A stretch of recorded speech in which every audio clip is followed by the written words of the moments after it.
రాష్ట్రంలో కూటమి ప్రభుత్వం ఏర్పడిన తరువాత ప్రజల్లో ఒక భద్రత భరోసా వచ్చిందని మంత్రి అనగాని సత్యప్రసాద్ అన్నారు.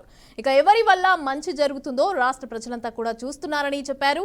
ముందు నుంచి ఉన్న సమస్యలకు కూడా పరిష్కారాలు చూపిస్తున్నామని, సింహాచలం పంచగ్రామాల సమస్య కూడా త్వరలో పరిష్కారం అవుతుందని తెలిపారు. సింహాచలం భూములను ఆక్రమించి 12,149 కుటుంబాల ఇళ్లను నిర్మించుకున్నాయని చెప్పారు. ఇక ఆ 12,149 ఇళ్లను రెగ్యులరైజ్ చేసేందుకు నిర్ణయం తీసుకున్నామని కూడా తెలిపారు. సీఎం చంద్రబాబు నిర్ణయం మేరకు ఆ భూమికి సమానమైన రిజిస్ట్రేషన్ విలువ కలిగిన 610 ఎకరాల భూమిని సింహాచలం దేవస్థానానికి ఇస్తామని చెప్పారు. చందనం చెట్లను పెంచుకునేందుకు అవకాశం ఉన్న చోట దేవస్థానానికి భూమి ఇస్తామని తెలిపారు. గాజువాక పెదగంట్యాడలో ఇనాం భూమిని క్రమబద్ధీకరించేందుకు కూడా నిర్ణయం తీసుకున్నామని తెలిపారు. ఇప్పుడు ఏదైతే సింహాచలం భూముల్లో కొన్ని ఇప్పుడు మన కన్స్ట్రక్షన్ ప్లేస్ అన్ని చేస్తా ఉన్నాం.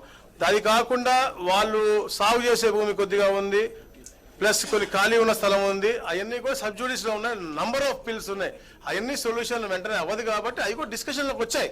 తప్పకుండా పాజిటివ్ గా చేయగలిగిన ప్రతి ఒక్క అంశం కూడా పాజిటివ్ గా చేయాలని చెప్పేసి ఒక ప్రోయాక్టివ్ మోడ్ లో గౌరవ ముఖ్యమంత్రి గారు వెళ్తా ఉన్నారు. తప్పకుండా పెద్ద కార్యక్రమం చేసి తప్పకుండా 12,000 కుటుంబాలకి న్యాయం చేసి వాళ్ళకి ఇస్తాము. అది మంచి వాతావరణంలో కూడా చేస్తాం.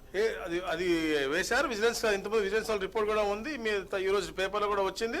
దాని మీద ఎస్పీ గారితో, సిఎఫ్ గారితో, కలెక్టర్ గారితో కమిటీ వేశారు. తప్పకుండా రిపోర్ట్ వచ్చిన తర్వాత యాక్షన్ అనేది డెఫినెట్గా ఉంటుంది. నేను గతంలో చెప్పాను, ఎంతటి పెద్దవారు ఉన్నా, మీరు మదనపల్లి ఫైల్స్ మనం అడిగారు, ఎంతటి పెద్దవారు ఉన్నా కూడా తప్పకుండా వారి మీద యాక్షన్ ఉంటుంది. మాకు ప్రాథమిక అంచనా వచ్చింది. ఎప్పుడు ఎలా వెబ్ ల్యాండ్లు మారినాయో, ఎప్పుడెప్పుడైనా మారినాయో మాకు ప్రాథమిక అంచనా వచ్చింది.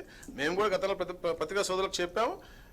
మా కన్జర్వేటర్ ఆఫ్ ఫారెస్ట్ వాళ్ళకు కూడా వాళ్ళకి డ్రోన్ మ్యాప్స్ ఉన్నాయి, వాళ్ళకు కూడా ఉంది. వాళ్ళు చెప్పడం అంటే ఓవరాల్గా చెప్పడం, ఇక్కడ సర్వే నెంబర్ ఉంటే చూపించి బిల్డింగ్ మందరంలో కట్టినట్టు అలా కట్టినట్టు పరిస్థితి మాకు తెలుస్తూ ఉంది. ఎందుకు సర్వే రిపోర్ట్ పూర్తిగా రానివ్వండి, రిపోర్ట్ వచ్చిందా తప్పకుండా ఆధారాలతో పాటు మేము ముందు పెడతాం. తప్పకుండా కమిటీ వేశారు. 3 men జిల్లా SP, conservator of forest and collector గారితో కమిటీ వేశారు. ఆల్రెడీ అది సిఎస్ గారు ఆర్డర్ కూడా ఇచ్చారు ఇవాళ పొద్దున్నే. తప్పకుండా ఆ నివేదిక వచ్చిన తర్వాత మళ్ళీ ఇక్కడే కూర్చొని విత్